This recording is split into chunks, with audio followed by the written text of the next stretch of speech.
religiosidade. Sejam bem-vindos a mais um vídeo.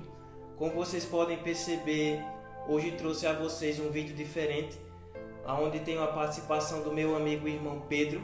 Congregamos juntos na mesma igreja.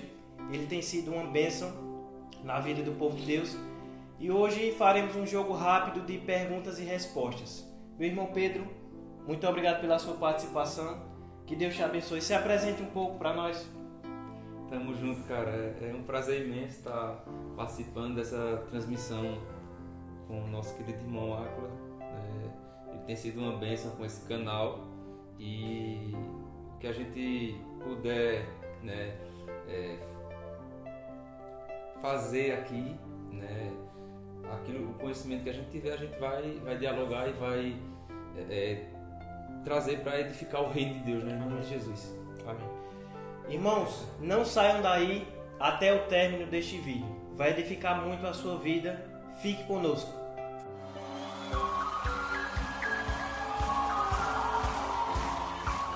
Pois bem, vamos à primeira pergunta.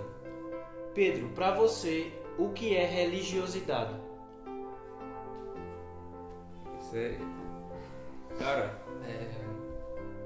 é quando a gente quer se achegar a Deus através das nossas próprias obras, através daquilo que a gente faz, diferente de religião, A religião significa religar o homem a Deus. Então isso aí é a partir de uma obra do próprio Deus. Mas religiosidade é esse religar, contudo, é o homem fazendo essa ligação, ou seja, através das obras humanas. Eu acredito assim. Nesse sentido, você acabou de falar sobre a religiosidade em si. E para nós, os filhos de Deus, os cristãos, qual o peso que isso tem? Qual o peso negativo que a religiosidade tem sobre o povo de Deus? Cara, eu acredito que Jesus, quando ele veio, quando ele esteve no nosso meio, quando Deus se fez carne e habitou no nosso meio, ele andou em contramão ao sistema vigente. Amém. Porque era um sistema religioso, Jesus ele era um mestre da lei. Isso. Ele ensinava a lei, contudo ele ia de frente contra os fariseus, que eram religiosos, e tudo que era religiosidade ele quebra, ele é aquele que no sábado a gente não podia nem andar, quase não andar, as pessoas quase não andavam, não podia fazer esforço algum, mas Jesus vem e quebra todo paradigma religioso. Então nós como filhos de Deus, a gente precisa ser imitador de Jesus, a gente não pode impor para as pessoas um jugo que elas não vão conseguir carregar. Isso. É um jugo que nem a gente vai conseguir carregar, Então acredito o seguinte, claro que a gente não pode usar a graça como para libertinagem, mas a gente também não pode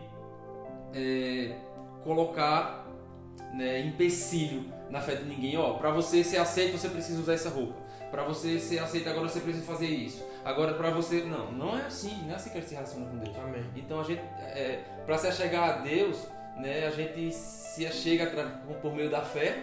Salvação é por graça, mediante a fé. Correto. Então, cara, a gente precisa andar como Jesus andou. Isso. Combatendo a religiosidade, e trazendo graça e libertação para quem precisa de libertação. Amém. Correto. Também é meu ponto de vista. Minha visão é completamente igual.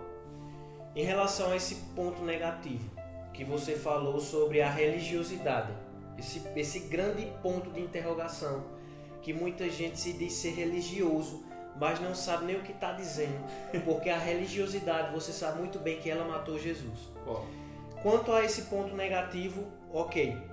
Quanto ao ponto no sentido de como podemos melhorar, como o cristão, o filho de Deus, não evangélico, porque nos intitulam evangélicos, mas nós sabemos que Jesus não chamou evangélicos, nem católicos, nem espíritas, nem budistas, nem qualquer outra religião. Jesus chamou filhos. Isso. Então nós, quanto a filhos, globalizando todo o meio, não só evangélico, mas católico, em todos os sentidos, o que nós podemos fazer para não nos tornarmos pessoas religiosas? Como devemos agir para quebrarmos isso? Um ponto positivo em relação a gente ir e bater de frente quanto a isso, no seu ponto de vista. Cara, assim, eu há um tempo eu venho conversando com... Inclusive ontem eu estava conversando com uma pessoa sobre o zelo, né? Eu sou uma pessoa zelosa pela palavra, né? Eu amo a palavra, Amém. né? Assim como você ama, como existem muitas pessoas que amam a palavra. A gente ama o Senhor, né? E nós temos zelo por isso. Contudo, eu acredito no que o Tiago, né, o irmão do Senhor Jesus, ele falou. Ele diz assim, olha, a verdadeira religião é cuidar dos órfãos e das viúvas nas suas necessidades. O mesmo Tiago, ele falou também, né, que a fé sem as obras é morta. Assim também as obras sem fé também é morta. Né? Então é uma vida de mão dupla.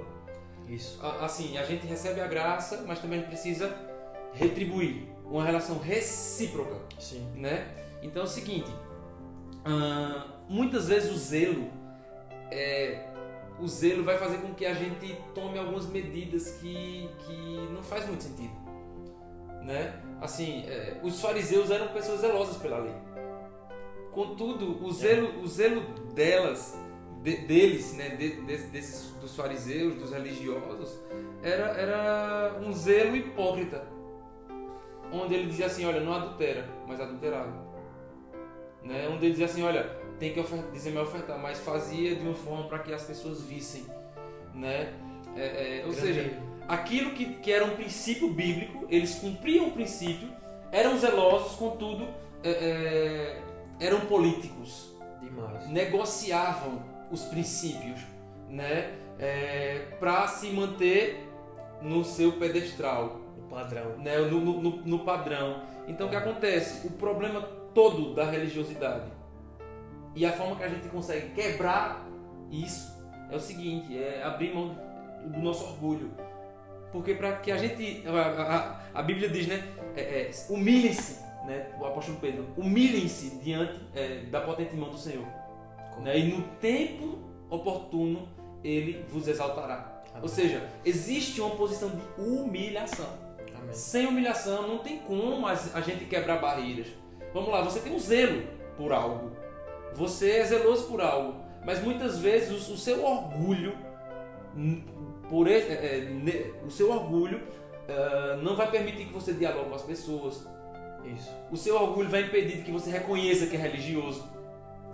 Perceba, você vai ver, nenhum religioso diz que é religioso. A pessoa que é religiosa, ela vai dizer assim, não sou não.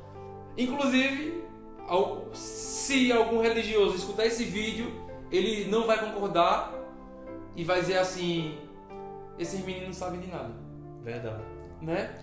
Cara, então a gente precisa quebrar isso e de fato mostrar para as pessoas de fato quem é Jesus. Amém. Correto. Né? Correto. Amém. Amém. Para não nos prolongarmos mais, vou encerrar esse vídeo por aqui. Eu tenho certeza que surgirão mais oportunidades com nosso irmão Pedro Henrique, que tem sido uma bênção em nossa casa IMJC, Camocim, Pernambuco. Meu irmão, que Deus te abençoe. Amém. Foi um prazer imenso.